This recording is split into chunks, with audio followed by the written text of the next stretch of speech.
Tanya from Edu TV. I welcome you to our program. It's a matter of principles. Today we have with us the director of Indirapuram Public Schools, Dr. Rita Singh. Ma'am, we welcome you to our program. And our host for the session for the day is Tashira from Alliance University, Bangalore, India. Tashira, I would welcome you to our program. I would request you to take it over ahead from here with Dr. Rita Singh for the program. It's a matter of principles. Thank you so much. A very good morning, Ms. Rita Singh. It's a pleasure to be in conversation with you today. My name is Tashira Fernandez, and I'm representing Alliance University.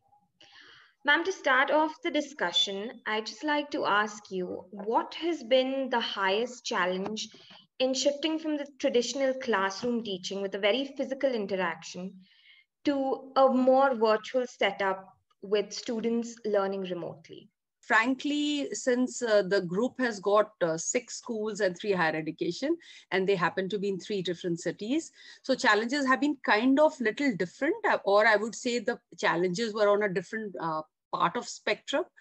We have definitely had problems in adapting to the new normal of teaching, new technology for conducting these classes online, and then we did try out various platforms to conduct the same, and then deciding on which platform to use. Certain schools which are, as it is, I won't say progressive, because they were progressive because we had I should say, more urban clientele, more urban students or richer students, so they adapted to the technology faster. And then, of course, there have been challenges related to training students and parents as well for the same. And then various cities had different internet connectivity. The bandwidth was an issue.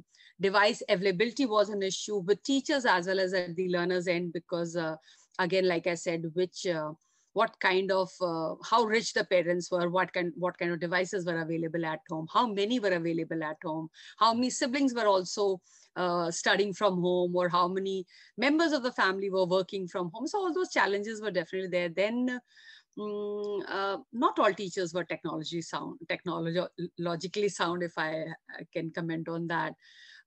Or if they did use, they were limited to say emails or preparation of question papers.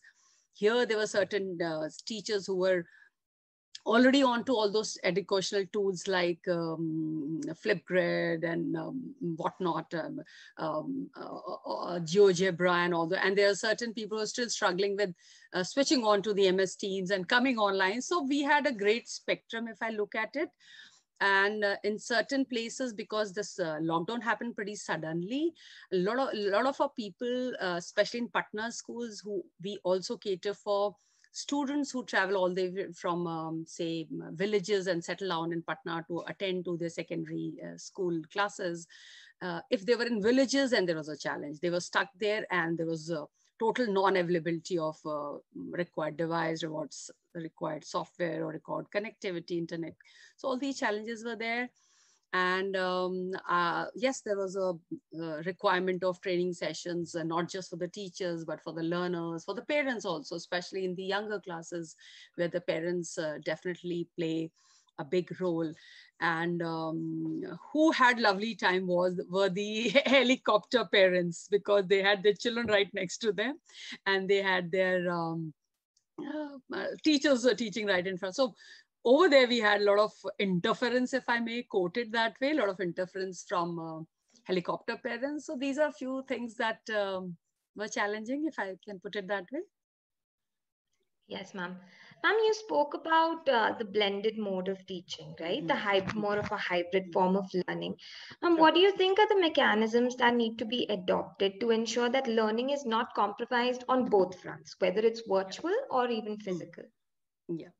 See, when these educational tools or the technology like even smart boards or interactive boards, let's talk about the pre-COVID days when we had all these smart boards and interactive boards into our classrooms. Certain teachers made full use of it, certain teachers did not. If it was just taken as an add-on into your classroom and to be used compulsorily, then of course the learning outcomes were not met. All those teachers who took it as a tool and as a support system to their own teaching and learning, they gave best for these. Likewise, if I look at the blended learning, there are no golden rule as 60% should be offline classes or 40% should be online. There are a whole lot of such kind of directions or suggestions are coming from various quarters, various forums. But the fact is, I would suggest that it should be the teachers and learners' decision. There are a whole lot of tools. There is, for example, if I were a teacher of a school where I had to be on site 8 to 2, and from 2 to 10, I remain connected with my students, or I say every evening from 4 to 5, I will also be online available.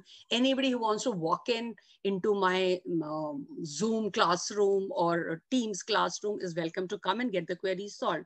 So as a teacher, I think technology can be used to everybody's benefit. It's a really, really win-win situation. If I look at blended, it could be by default, if I'm teaching in a classroom, if my camera is on, whatever I'm teaching to the classroom also is being conveyed or broadcasted to all those students who are sitting at home. It could be due to COVID reasons for now. It could be tomorrow due to that child travel to another city for a wedding. I mean, I would like the education or the learning to be available anytime. So even if he's not in the building, school building for that particular day, it could be he's nursing or he's probably attending to his ailing mother. It could be just about any reason that child is not there. So learning should not stop. I feel blended learning could be used very effectively. And for the schools to be able to adopt to a blended mode of learning, I think gradually, need to get back to schools when it is being reopened. 9 to 12 is already reopened in UP and Bihar and things like that. But then more tools have to be exposed to these teachers so that the challenges related to assessments, challenges related to checking how much the child has learned and all those, creating those intervention points, which we talk about, diagnostic tools. So till we do not adapt to more EdTech tools, we will not reach anywhere. And the main challenges that I've been facing or the teachers have been facing are related to the tactile and kinesthetic learners. They are the children who are used to touching, they're used to moving around. And so yes, auditory or visual learners are okay. They're picking up faster. So there are challenges related to this. Then, like I said, a very well-balanced blend of synchronous and asynchronous mode will have to be adopted, and that will actually make things more comfortable and will make things less stressful. It definitely increases the work of the facilitators to a great extent, I would say, when you're preparing video lectures, lessons, assignments, resources for offline reading, or when you, or if there is a flipped classroom approach which is being adopted. So it takes a lot of preparation from the teacher.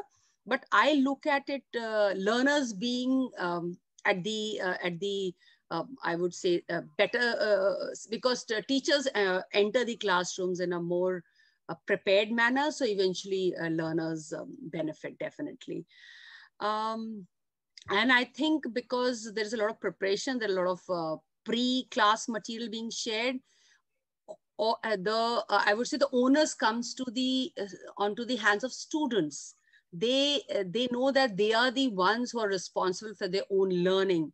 So as a result, in classrooms of the teachers, also from net, also from friends, also from here and there, and this webinar and that webinar. So like I said, best part is student themselves take the onus of learning. That is what is lacking in Indian education system, I feel. Alliance University, India's top-ranked university. Over 20,000 alumni in 50 countries. Study abroad options in 55 universities and placements in over 353 companies. Alliance University, Bengaluru. Thank you, ma'am, for the insightful exchange. I'm sure the entire academic fraternity will benefit from the same. It's been my pleasure. I hope you have a very great day. Yeah, thank you. Same to you, Tashira, and same to you, Tanya. Thank you. Bye-bye. Thank you. Thank you so much, ma'am. Thank you. Thank you, Tashira.